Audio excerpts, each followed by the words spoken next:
Isolation day 47, Monday the 4th of May. Hope everyone's well and you're looking after yourselves.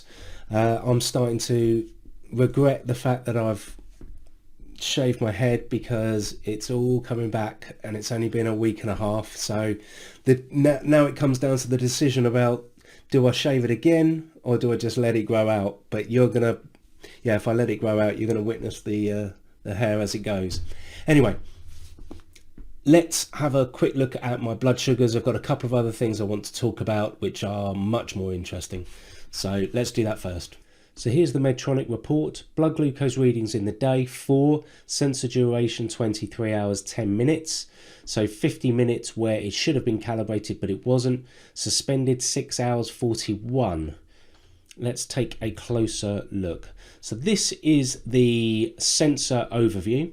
And you can see at 12 o'clock it's 7, then it slowly reduces and gets to about 5, but then it reduces to at 4 o'clock to about 4. Again, overall, I'm not particularly worried about between 4 and 7, to be honest.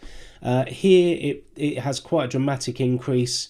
At 4 o'clock in the morning, I must have taken, yes, look, 5 grams of carbs.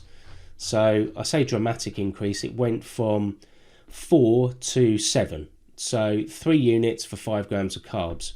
Yeah, okay, that's quite interesting. Then it slowly works its way down, which would indicate that potentially my insulin is too heavy in the mornings. But okay, again, 7 to that's 5 there, 7 to 5. I'm not really too worried about that again. Here it increases. And then I went for a run. So at this time, 12 o'clock, my blood sugar was 12 o'clock, 8.7. So 8.7 here, quite high. But what I did was I went for a run and I decided not to take any carbs for the run or on the run. And you can see when I got back from the run, which was about here, my blood sugar wasn't too bad. And then it dropped away. So this is what Nick, the diabetic athletic, was saying to me. You will get a long-lasting effect on your blood sugars. So that's what's happened here. And it's dropped away and come away till about 3. And then it's kept relatively low after that, all the way through the night. If we look further down, bloods 5.1, 5.3, 5.7, 8.7 before the run, and I just didn't take my blood sugar afterwards. Probably should have, but I didn't. Average blood glucose 6.2, average sensor 5.5, and you can see to a certain extent if I wouldn't have gone running, it probably wouldn't have been too bad. It would have stayed between 5 and maybe 7 throughout the day. The run has affected me. Now, let's go right the way to the bottom, and you can see the runs affected me. So here was where I went for the run, here was where I went for the run. And you can see 1, 2, 3, 4, 5, 6, 7, 8, 9, 10 individual indicators to say that my blood sugar was going low and the pump had to switch off at that time. So it's not ideal, but look, the pump's doing its job. That's not too bad. So we'll leave it there. What I have noticed about the Medtronic reports is that it doesn't give you the analysis of your 7-day summary, your 14-day summary, your 30-day summary. It doesn't give you your percentage in range, out of range, below and above range, which is a bit of is very frustrating, to be honest. But what I've done is I've taken photos of each. In the last 7 days, on average, my sensor glucose reading was on average 5.6, within limits 95% of the time, below limit 5%. In the same 7 days, my average total carbs was 33 grams. So that definitely falls within the keto range. In the last 7 days as well, and this is quite interesting, is my blood glucose was between 1.9 and 10.3. So the average, and this is what I've been saying to you guys from the start, which is your HbA1c means diddly squat, because my average blood glucose is 5.7. Hallelujah. You go to the hospital with an average blood glucose of 5.7 and they will be over the moon. But that hides those lows and those highs. What should also be mentioned is the basal is 81% and the bolus is 19%.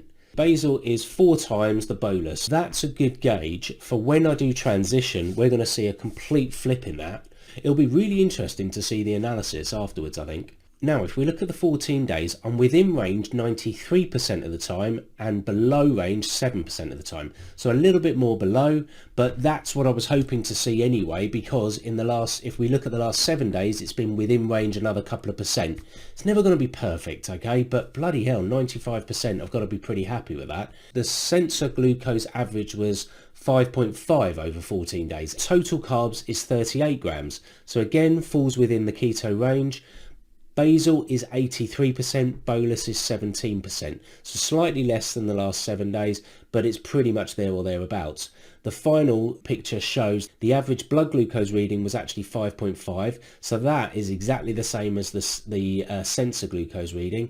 And the low was 1.9 and the high was 10.3. So it was the same as the 7 day. So as I mentioned to you, I have downloaded Chronometer, which is a free app. You can pay for the premium service as such, but the free app seems to be fine.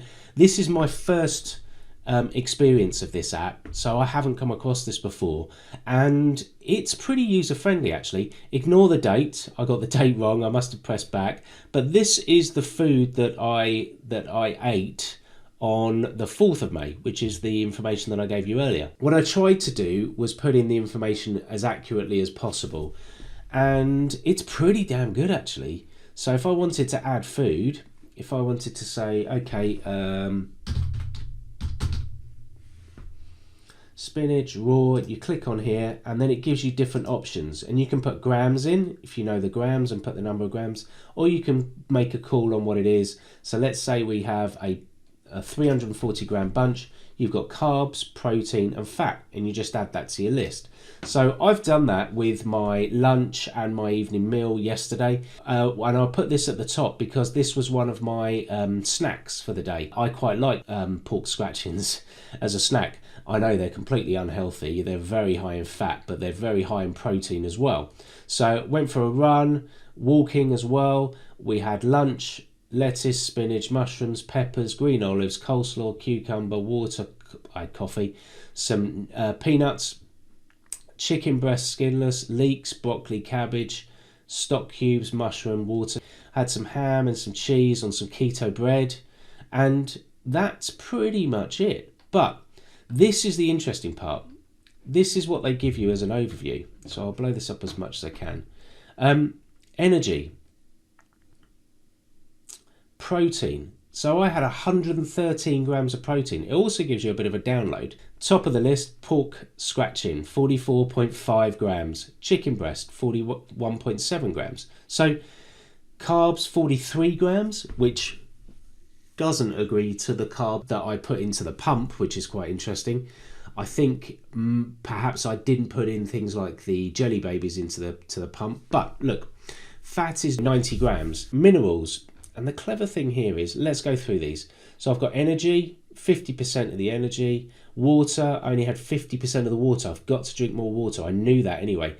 They've given me a gauge. This system has given me a gauge of carbs, 73%. The fat, 38%. So nutrient targets, 68%. There's loads and loads of information here. Protein, loads of it. So I've had tons of protein. I'm actually higher on the protein than I am on the fat. You can see the vitamins, and as you click on it, it tells you where you get the vitamins from. So vitamin D.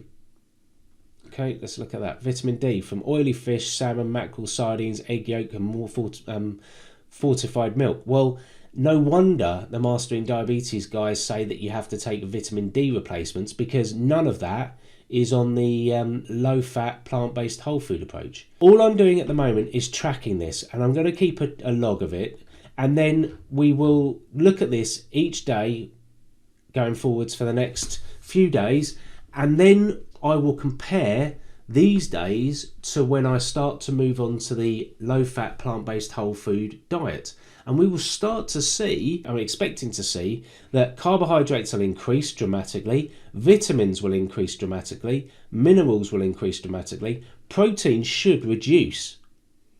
because at the moment I'm eating lots of meat and I'm eating pork scratchings, for instance, and those things, yes, they have loads of protein, but actually, as I understand it, protein is found in lots of plants. And you can also see here actually omega-3 and omega-6. Omega-3 are the good ones: flax, chia seeds, fatty fish, etc. Omega-6 found in all of the oils. So we want to reduce the amount of omega-6, increase the amount of omega-3. Okay. Within the last 2 minutes, Tracy Brown, the CEO of the American Diabetes Association, has uploaded a YouTube video, a 2-minute 32-second YouTube video, in relation to COVID-19 and diabetes. Now, earlier on this evening, I saw this advertisement. Let's have a read of it. So, adults with diabetes could be up to 2 times as likely to die from COVID-19. Your donation can help. Now, I'm not sure if this is me being English or not, but I didn't read this very well at all. I didn't like this way of advertising, and I certainly didn't like this way of asking for a donation.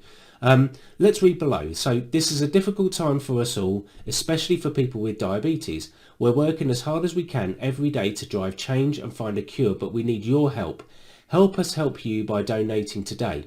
Now, that to me sounds like they're contributing towards a cure towards COVID-19, but the YouTube video that Tracy has just uploaded says something slightly different and actually presents it in a better light, which is that they are helping people with diabetes that are in need of assistance, that are on welfare, and that potentially have lost their jobs because of everything that's going on, and they need to ensure that their blood sugars are well controlled to give them the best opportunity of fighting the COVID-19 virus. Now, there were a couple of facts that she stated, which were that 30% of the people in the US that have been hospitalized have diabetes. That seems surprising to me, but I don't know if that's correct. I don't know if it's not correct. I'm not questioning her figures. What I'm questioning is the moral standpoint on advertising for donations and using COVID-19 for it. I'm not sure. It just didn't sit too well with me, and I'd really like to speak to her and find out. And let's be honest, I know nothing about the donation side of it, but either way, it didn't sit too well with me today. So I hope at some point I'll get a chance to speak to her and interview her, and I can get her view on it. I'm sure she can certainly set me straight on that one. Okay, well look, I hope everyone's doing well. Look after yourselves.